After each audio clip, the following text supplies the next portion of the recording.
students, we will start the next part of the chapter, Agricultural Revolution. The changes in the condition of cultivation of land, which is termed as Agricultural Revolution, is also considered as a part of the Industrial Revolution. The Agricultural Revolution had included many things like introduction of new machines, new crops, drainage of wastelands, use of fertilizers, and improvement in the stock breeding. Jethro Tull started the scientific cultivation of the crops and invented a seed drill and a horsepower hoeing machine for cultivation. Townshend invented the system of crop rotation. According to this system, different crops were grown alternatively to maintain the fertility of the land. Beckwell invented the scientific breeding of animals. Scientific breeding of animals म्हणल्यार बरी जातीची जनावरां तयार करप. The use of new techniques in agriculture increased the quality and the quantity of food grains. The use of new crops, use of fertilizers, the system of drainage of wastelands benefited the farmers. The use of scientific knowledge helped the farmers to produce more with the less efforts. But these new methods could be used only on large farms and this led to the enclosure movement. Thus, a large number of farmers were displaced from their lands. They then moved on to the urban areas for employment. Impact of industrialization on British India. आता आमी पळयतली impact कितें जालें इंडस्ट्रियलायजेशनाचे जेन्ना British इंडियेचेर राज्य करताले. The colonial rule had adversely affected the Indian economy. It transformed the traditionally rich economy into an economy which served the selfish interest of the Britishers.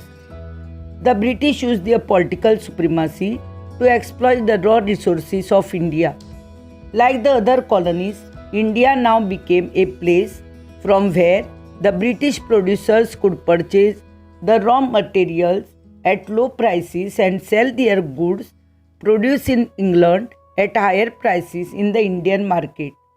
Thus, India now became an exporter of the raw material instead of an exporter of the finished product as it was done in the pre-colonial India. It is said that the British industries were fed with the raw materials from India. The introduction of railways in India further dealt a death blow to the Indian economy. Now it was possible to buy the raw materials even from the remote areas of the country. Besides this, it became more expensive to transport the Indian goods through the railways because they had to pay a higher charge for it. Thus, it increased the prices of the Indian goods, which in turn decreased the demand for them. The British government encouraged the production of those crops which were needed by the British manufacturers such as cotton, tea, coffee and indigo. This decreased the production of crops for consumption since crops were now produced for the commercial purpose. As a result of British policies, a number of traditional handicraft industries had to be closed down and a number of prosperous cities such as Dhaka, Murshidabad and Surat lost their ancient glory. This deindustrialization also led to the large-scale poverty among the Indians. A large number of unemployed artisans were now forced to revert back to agriculture. This led to the overcrowding of agriculture, which was already in the backward stage. Thus, it is rightly said that the British industrialization was brought about at the cost of India. Now we will see the effects of the Industrial Revolution. The Industrial Revolution was another of those extraordinary jumps forward in the story of civilization. Stephen Gardiner. It brought about radical changes in the lives of the people and the nature of the society. It was a transformation which had never taken before on such a massive scale. It changed the economic, social, political and cultural structure of the society, bringing along with it a number of new trends. It has benefited the human society in a number of ways, but at the same time has resulted in a number of evil practices which has affected the cultural and ethical principles of the human society. Now we will see the impact of industrial revolution on England. England was converted from an agricultural country into an industrialized country. The exports increased to such an extent that she was now referred to as the workshop of the world. Her colonial empire in Asia and Africa helped her to secure raw materials at the cheaper rates, and she could sell her finished products at the higher prices in the colonial market. Thus, the British manufacturers earned huge profits, and they invested the profits in setting up new industries which helped them to further increase their profits. Positive effects. Now we will see the positive effects of the Industrial Revolution. The Industrial Revolution benefited the Western countries where it had taken place. The invention of the railways and waterways increased the mobility of the people and the goods. The scientific cultivation increased the quality and quantity of the food grains. The production of goods with the machines led to the large-scale production. It increased the living standard of the people and made their life more comfortable than earlier times. The expansion of the banking and credit facilities increased the circulation of money. The use of different sources of energy reduced the burden of the manual work. Industrialization brought the nations closer through the trade, and this helped to decrease the isolation of some of the nations in the international politics. Now let us see the negative effects of the Industrial Revolution. Exploitation of the workers, child labor, colonization of Asia and Africa, environmental problems. These are all negative effects of Industrial Revolution. Exploitation of workers. This was one of the direct effects of Industrial Revolution. The factory system led to the concentration of the wealth in the hands of the few capitalists and gave rise to a number of social, economic, and political problems. The factory system had led to an increased demand for labor. Men, women, and children were compelled to work in the factories under unhygienic conditions. The worker had become like a machine itself, with not much of liberty. The factory owner had only one aim, and that was to increase his profits. This could be achieved only with increased production, which was done by making the workers work for long hours in the factories. Since there were more workers than the demand for them, so they were ready to work even for low wages. This benefited the factory owners. The workers were totally at the mercy of the factory owner because there was no guarantee that his job would continue. The low wages compelled even the women and children from the family to seek employment.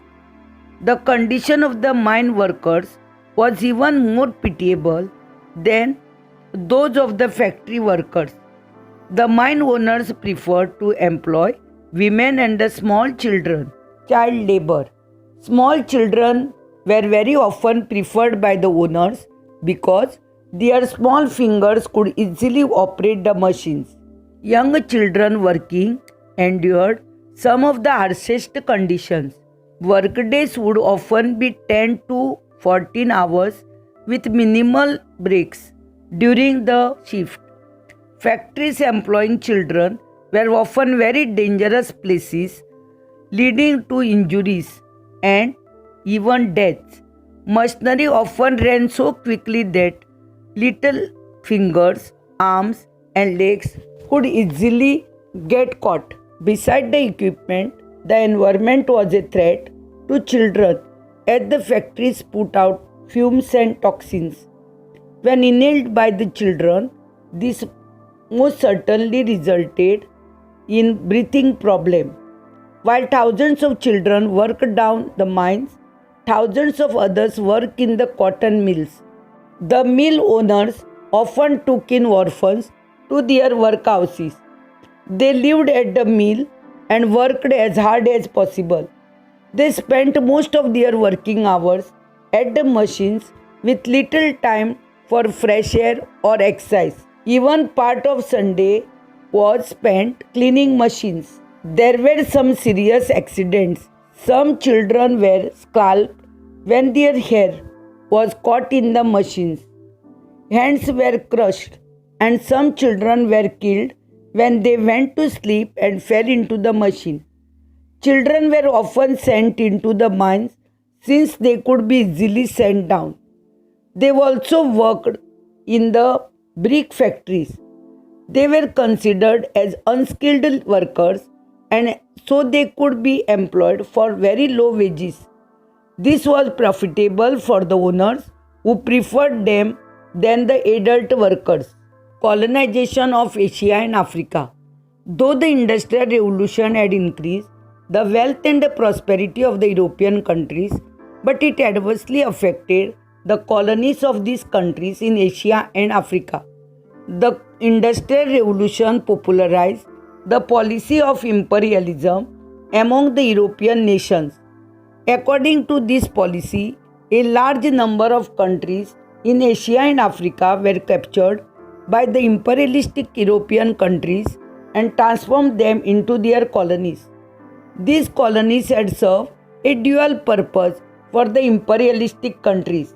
They could purchase the raw materials at a cheaper rates from the colonial people and secondly, sell their finished products at higher prices in the colonial market. This not only led to the economic exploitation, but a large number of natives had also lost their original culture. The colonial people lost their political freedom. The local handicraft industries were destroyed because they could not compete with the cheaply available machine-produced goods. Thus, a large number of artisans and craftsmen became unemployed as they had to close down their industries, and many of them were compelled to carry out agricultural activities. The best example of ruination of the handicraft industry was in India, where the Indian artisans involved in the production of the silk cloth had lost their source of employment. Besides this, a large number of natives from African countries were forced to work as slaves on the plantation of the European masters. Even in India, a large number of Indians were sent to work in different countries to work on to the property of the European masters. Thus, it was rightly said that the industrialization of England was brought about at the cost of her colonies. Environmental problems. During the Industrial Revolution of the 18th and 19th centuries, pollution became a major problem with the introduction of the steam engine and a series of technological advances that led to the production of goods shifting from homes and small factories to the large industrial factories. The invention of more productive processes to manufacture cotton textiles contributed greatly to the number of mills located in England. The steam engine allowed capitalists to transfer their manufacturing plants away from the naturally flowing waters outside the city to areas inside and around cities where more abundant labor was available. Pollution increased because of the more concentrated conditions within the industrializing cities and because of the use of artificially produced power such as coal that replaced the natural power of fast running rivers. Air and water pollution came, for example, from coal burning as well as more stages in the production of metal and basic chemicals. In the absence of suitable sanitation and refuse collection, waste from the domestic sources caused additional problems. The impact on the health of urban populations from waterborne diseases from air pollution particularly affected working families housed close to the industrial sources. The Industrial Revolution did bring about a radical change in the political, social, economic, and a cultural life of those countries where it had taken place. It laid the foundation of the modern society.